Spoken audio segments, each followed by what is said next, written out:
Hey guys, Mr. Happy here and welcome to Final Fantasy Bestiary. This series is dedicated towards discovering the history and the lore behind Final Fantasy's most iconic creatures and characters.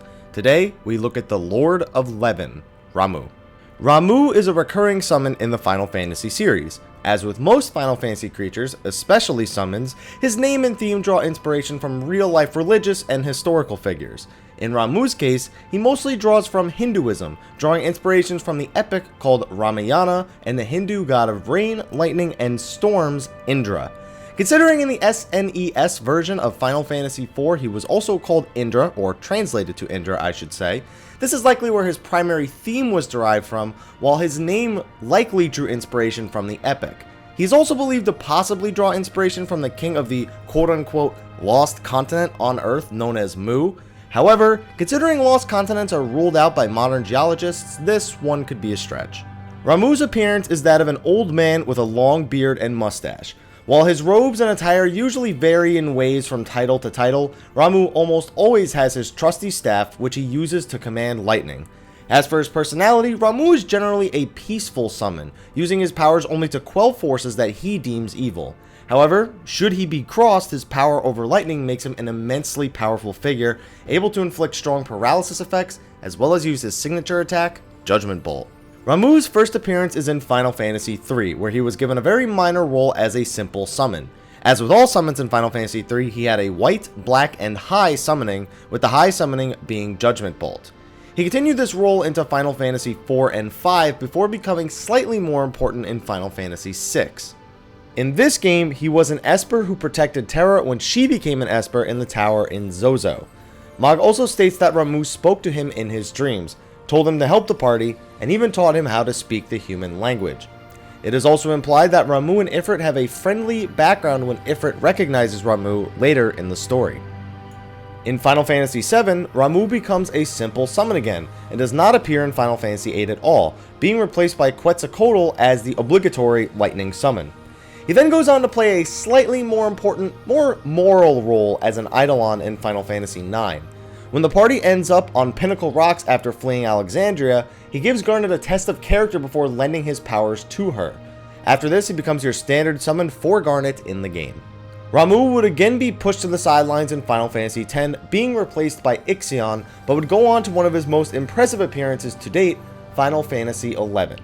He is one of the 6 celestial avatars that can be unlocked to summoners by doing battle with them. However, as with all the celestial avatars, he was once a mortal being, and one of quite sad origins. Ramuh was once a sage of a nation that existed on Buburimu Peninsula. With his great knowledge, he created technology that caused the nation to prosper and develop highly advanced technology. However, one day, Ramuh warned everyone of a coming earthquake. The townsfolk didn't believe him until it was too late, at which point Ramuh was blamed for the natural disaster. He eventually exiled himself to a small island when a little boy who had lost his parents to the disaster threw stones at him.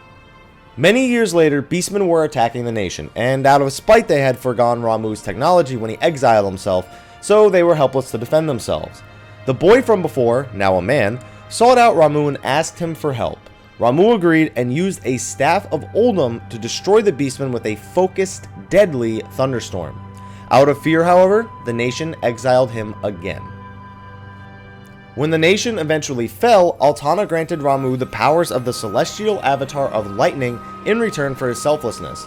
It is believed that his staff, Oldham, came from an ancient civilization in Ot-Urgan, where this civilization's technology exists in ruins. The most major difference about this Ramuh from his other incarnations, however, is that his beard isn't quite as magnificent as it usually is, but regardless, a great appearance for him. And of course, we come to Final Fantasy XII, where luckily Ramuh was spared the airship treatment some of the other summons received in Final Fantasy XII. But, as with most summons, he then goes on to appear in Revenant Wings, and this appearance in Revenant Wings is punishment enough, I think. Words cannot describe how I feel about this depiction of Ramuh. Ramuh does appear in Final Fantasy XIII briefly, though not as a traditional summon for the party. He takes on the appearance of an Eidolon during the Pompta Sancta celebration. He is summoned to defend Cocoon from Ifrit, a likely nod to their past relations. Originally, he was planned to be a Pulse Fal'Cie smoking a pipe over the landscape, but this was, as you can tell, eventually scrapped. And finally, we come to Final Fantasy XIV, where Ramuh will be making his debut in just about a month from this video's release. He is the primal of the sylphs, most commonly referred to as the Lord of Levin. Unlike other primals, Ramuh does not seek any sort of conquest or domination over the peoples of Eorzea. He instead seeks to defend the Black Shroud, home of Gridania, from outside invasion and destruction. The untempered sylphs, sylphs free of Ramuh's control, say that he is of no immediate threat to Gridania so long as they do not seek to destroy the surrounding forests.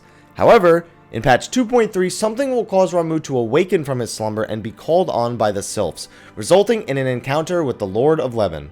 What will Ramuh have in store for the players? Only time will tell.